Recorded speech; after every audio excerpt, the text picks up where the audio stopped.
J'ai vu Sisyphe heureux de Caterina Apostolopoulou aux éditions Bruno Doucet, lauréate de la pépite Fiction Ado 2020.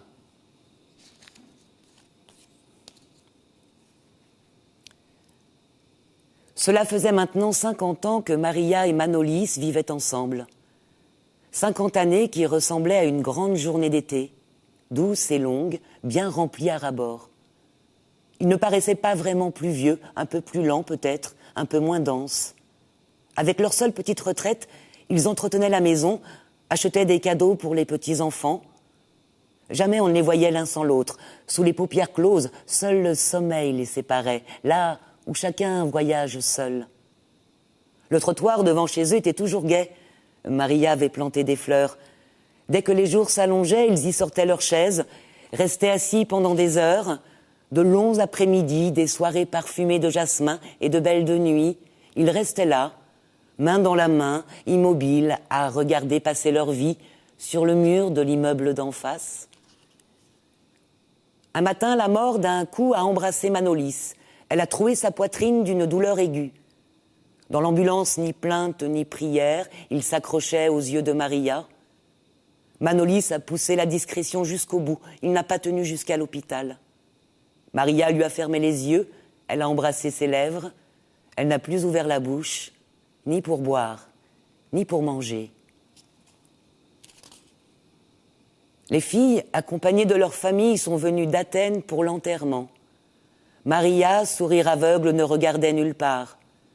La cérémonie a eu lieu le lendemain. Le vieux Pope qui les avait mariés a enterré Manolis.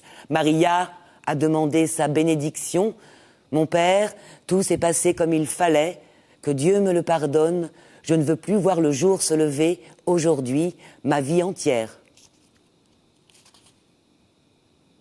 Dans la nuit, alors que tout le monde dormait, Maria s'est levée, s'est préparée. Elle a fait son lit, s'est installée tranquillement dans le fauteuil. La mort rôdait encore dans la maison. Maria a tendu les bras et avec ses doigts tordus par les années lui a fait signe de venir. La mort est tombée sur ses genoux. Maria l'a serrée contre son cœur. Ses filles l'ont trouvée ainsi, assise dans son fauteuil, endimanchée, sereine, les bras croisés dans une étreinte. Au cas où il serait vrai que les âmes se retrouvent. Quand je retourne au pays, je passe tout beau.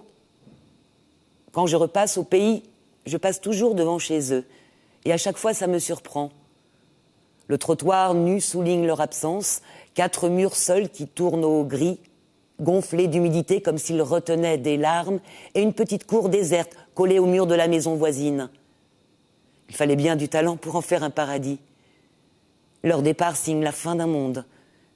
Vivre pauvre sans être rustre, avoir peu et tout offrir, garder le meilleur pour l'ami ou l'étranger, reprendre tous les matins le même chemin, savoir que toute la vie sera ainsi et en sourire. Moi, j'ai vu Sisyphe heureux. J'ai vu Sisyphe heureux de Caterina Apostolopoulou aux éditions Bruno Doucet, lauréate de la pépite Fiction Ado 2020.